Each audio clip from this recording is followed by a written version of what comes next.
If those around us aren't prepared to respond when tragedy strikes, life can quickly slip away. I'm William Shatner. Tonight, true stories of courageous people battling against the odds on Rescue 911. We begin on the morning of January 5th, 1991, near Columbus, Ohio, as truck driver Franklin Bicknell had just finished delivering a load of steel beams. I was trying to get home as quick as possible, but as safe as possible, too. And I was just running along about, I'd say around 35 miles an hour, at 40 at the most, because I had noticed ice forming on the road. Tony Frazier was out running some errands in her husband Charlie's pickup truck, which she rarely drove. I warned my wife when she left, to keep eye on the roads because it was raining. You can never depend on the weather. Tony was 8 months pregnant with their second child.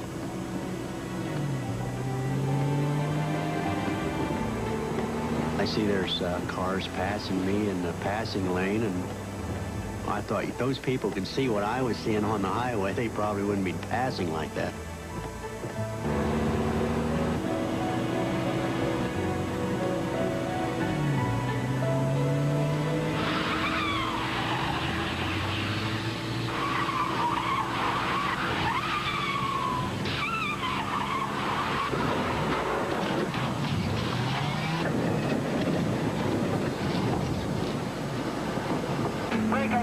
Let's get a squad out here as quick as we can.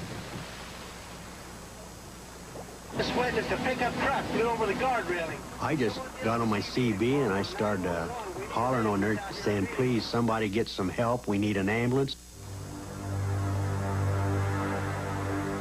When we continue, we rolled her over on her back, and immediately I think to myself, this lady is 8 or 9 months pregnant.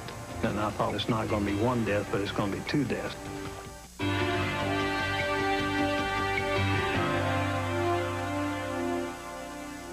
when the pickup truck Tony Frazier was driving crashed through a guardrail. It rolled down a steep embankment, landing upside down in an icy river. Chaplain Mabin Sanner was on his way home when he witnessed the accident. My first impression was that no one could live through that wreck. And I wish I wasn't here. And I wish that I was somewhere else and not being faced with the circumstances that I was under at the present time. But anyway, I faced the realization that I had to run down that hill. And the hill is very steep. It was icy, it had been raining, it was frozen.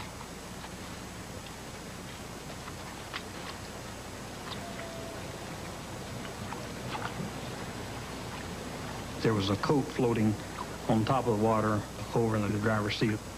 And I just had a sense of just total futility. Why bother? Because they can't be alive.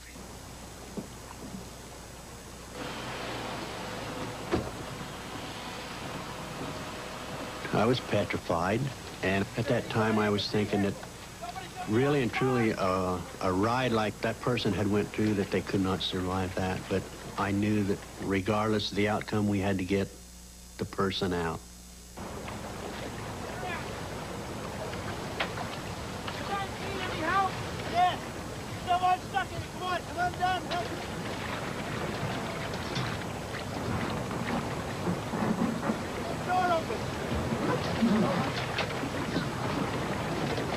At that point, I could reach the coat, and so I stuck my arm through the door, and I caught a hold of the coat, and I could tell that there was a body inside the coat.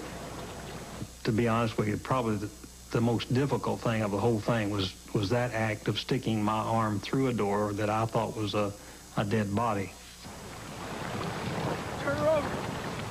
I just took for granted that she was dead. We rolled her over on her back, and immediately I think to myself, this lady is 8 or 9 months pregnant. And I thought, well, it's not going to be one death, but it's going to be 2 deaths. Okay. Get some help. We need some blankets down here. I was thinking, oh, God, it's such a shame that a young person like this would lose her life. All at once, she'd cough. And that's when I realized that she was still alive. And she said, if one of you men have a Kleenex, would you please wipe my nose? And just like this, as she came to, and there was superficial water around the top of her, you know, around her nose. And of course, at that point, we really began to rejoice and shout and, you know, hallelujah.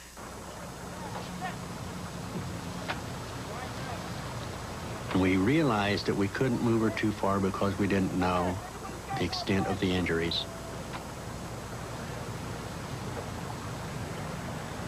And I told her, I said, everything's going to be all right. Down deep, I didn't think it was going to be. I didn't think she would make it. I honestly didn't. Within 13 minutes, Madison Township and Columbus Fire Department rescue units began arriving on the scene.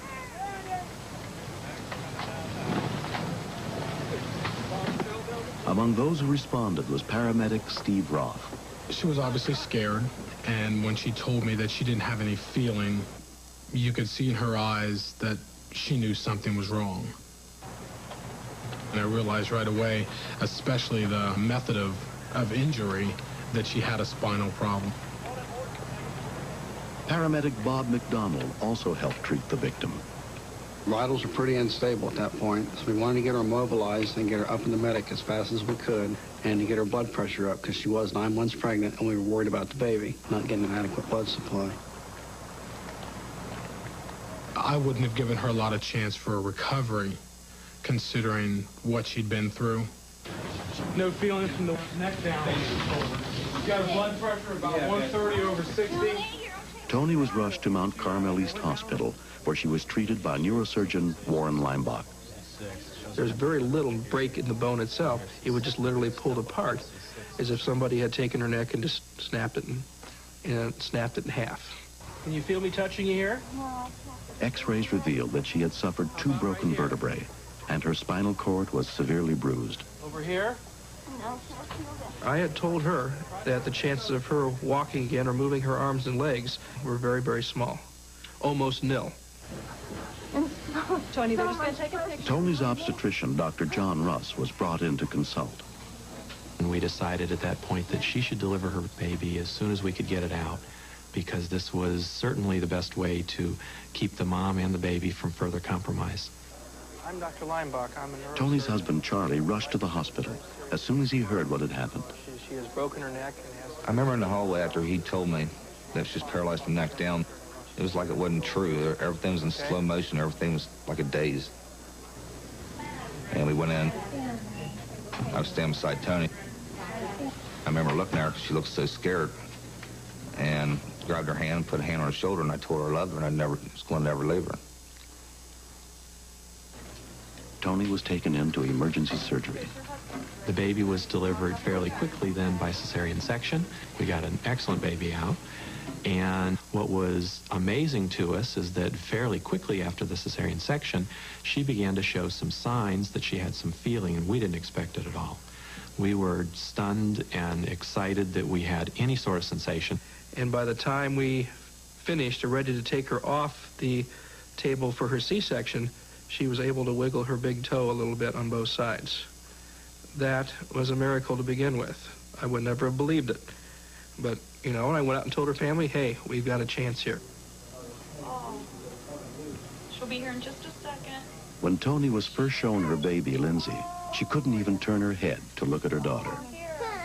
At that point, I prayed all the time, God, if nothing else, just give me my arms so I can hold my kids. That's all I ask for. I don't care if I never get my legs back. Just give me my arms so I can hold and cradle my babies. 3 days later, Tony underwent another operation in which doctors replaced the broken vertebrae with a bone graft from her hip. The day after surgery, she began losing function again. But I told her, it still could come back. And so she did not get too depressed at that point. I was much worse off than she was. Oh, there you are. Truck driver Franklin Bicknell came to visit Tony while she was recovering from surgery in the hospital. She said, you guys made it possible for me and my baby to live. And she says, I'm going to walk out of this hospital for you. I told him, I said, well, the doctor's opinion is I'll never walk again. I'll never do this. I'll never do that. My opinion is I'm going to do everything they told me I couldn't do. On June 16, 1991, after 5 months of grueling physical therapy, Toni Frazier kept her promise and walked out of the hospital. Throughout my therapy, I have had steady progression, constant gain, constant improvement. But every once in a while, it seems like I plateau. But I never gave up hope. Charlie pushed me every single day, and he used to come in and tell me, just close your eyes and just push yourself to move something. Push yourself to move something. And every day was a different muscle coming back. And she wanted to hold the baby so much, I think it just gave her the power to heal herself. I mean, she just, each day it's something else.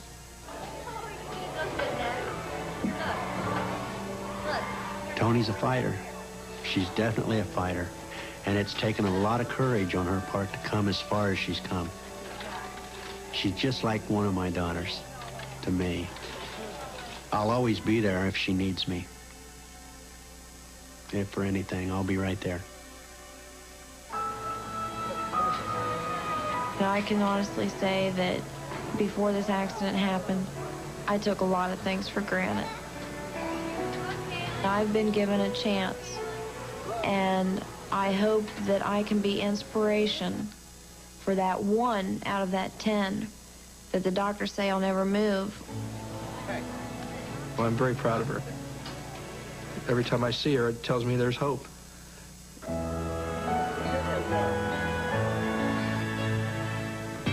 Next. Andrew, stay right there, Andrea. I thought, I can handle this. But you don't realize how fast these things go.